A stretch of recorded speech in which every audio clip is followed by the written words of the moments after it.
Selamat sore untuk kita semua.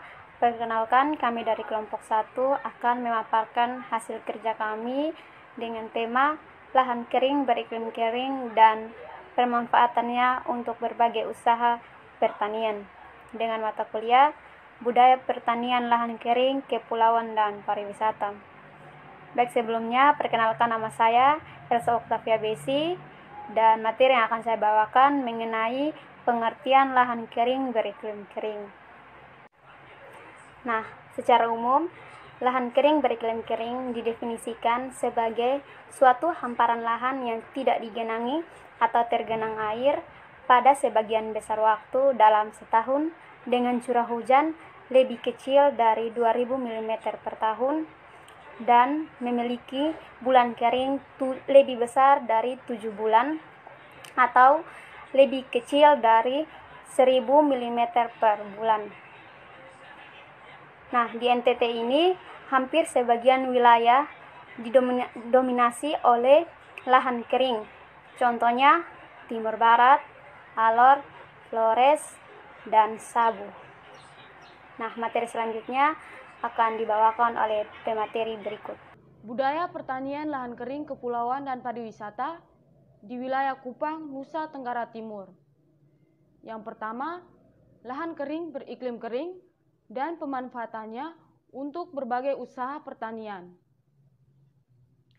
Lahan kering di Nusa Tenggara Timur mempunyai potensi yang lebih besar dibandingkan lahan sawah karena peluang pengembangan lahan kering sangat terbuka untuk mengembangkan berbagai komoditas unggulan lahan kering.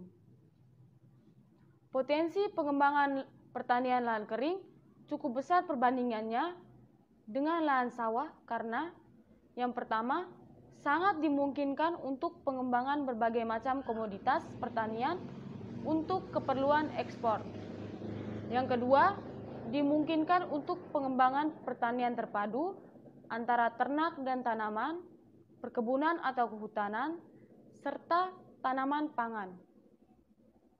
Yang ketiga, dimungkinkan dapat membuka peluang kerja yang lebih besar dengan investasi yang relatif lebih kecil dibandingkan membangun fasilitas irigasi untuk lahan sawah. Yang keempat, dimungkinkan untuk pengentasan kemiskinan dan keterbelakangan sebagian besar penduduk yang saat ini menggantungkan hidupnya di lahan kering. Wilayah lahan kering beriklim kering pada umumnya memiliki curah hujan rendah kurang dari 2000 mm per tahun. Keterbatasan udara dan kesuburan tanah yang rendah menjadi lingkungan yang sulit untuk pengembangan lahan jenis ini. Selain itu, kondisi lahan pada umumnya berbukit dan bergunung dengan volume tanah dangkal dan berbatu. Salah satu upaya produktivitas lahan ini adalah melalui aplikasi pengelolaan lahan kering guna mendukung swasembada pangan termasuk pengelolaan air, pemupukan berimbang, pengelolaan bahan organik, ameliorasi dan konversi tanah, integrasi tanaman ternak, dan kelembagaan tani, pengelolaan limbah tanaman untuk pakan ternak dan kandang ternak untuk bahan organik bagi tanaman, serta pendampingan dan pembinaan kelembagaan yang perlu dilakukan untuk berkelanjutan pertanian lahan kering beriklim. Berikut adalah pemanfaatan lahan kering di bidang pertanian. Yang pertama, perannya dalam penyediaan lapangan usaha pertanian untuk mendukung pertumbuhan sektor pertanian dalam hubungannya secara berkelanjutan agar dapat memaksimalkan lahan pertanian, lahan layak pakai pada lahan kering sebagai upaya perluasan lahan pertanian area baru agar dapat mengimbangi konversi lahan. Yang kedua, usaha tanaman perkebunan, tanaman keras lain yang diusahakan oleh rakyat, dan tanaman pangan yang diusahakan pada lahan tegalan. Ladang merupakan pemanfaatan lahan kering yang paling dominan. Yang ketiga, potensi lahan kering dalam pemanfaatannya meningkatkan infrastruktur ekonomi yang di dalam kondisinya menyebabkan pemasaran produk pertanian digunakan secara intensif oleh petani. 4.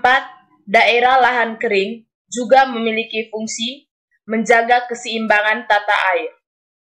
5. Agribisnis sebagai basis pembangunan. Pengembangan pertanian yang berbasis agribisnis berimplikasi kepada dua perubahan kebijakan di sektor pertanian, yaitu 1. Produksi sektor pertanian harus lebih berorientasi pada permintaan pasar, baik pasar domestik maupun pasar luar negeri.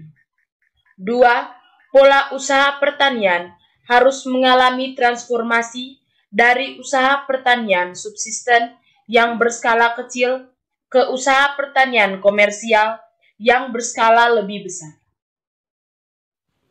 Berikutnya, lahan kering di wilayah Nusa Tenggara Timur.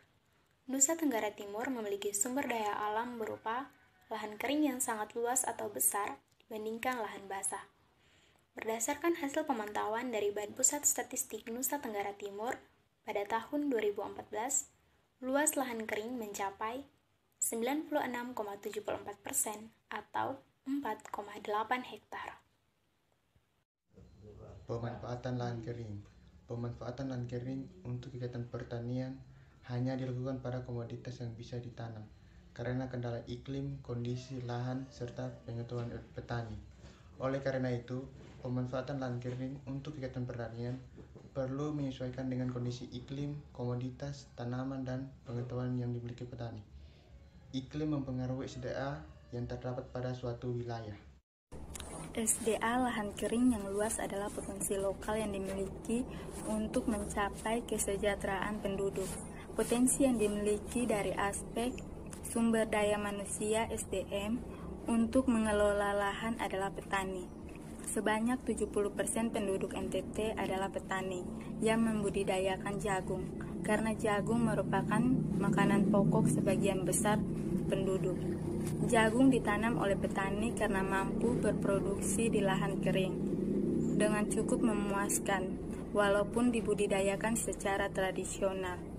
Jagung masih dapat tumbuh pada kondisi yang beriklim panas, tandus, dan berbatu seperti NTT. Keberhasilan dalam membudidayakan jagung sangat menentukan tingkat ekonomi petani. Besarnya peranan jagung bagi kesejahteraan penduduk telah mendorong pemerintah daerah untuk membuat program peningkatan produksi jagung. Salah satu program yaitu Gema Agung atau Gerakan Masyarakat Agribisnis Jagung. Program ini dilaksanakan dari tahun 2009 sampai tahun 2013. Program peningkatan produksi jagung ditetapkan karena berbagai alasan, yaitu 1. Produk jagung petani masih rendah. 2. Prediksi jagung belum mencukupi kebutuhan. 3. Potensi lahan yang belum dimanfaatkan masih luas. Jagung menjadi komoditas sentral dari program Pemda NTT karena jagung merupakan produk unggulan nasional. Nah, selain jagung, petani juga menanami beberapa tanaman lahan kering seperti kacang-kacangan, umbi-umbian, terung, dan beberapa buah yang bisa hidup di lahan kering. Demikian hasil kerja kami. Sekian dan terima kasih.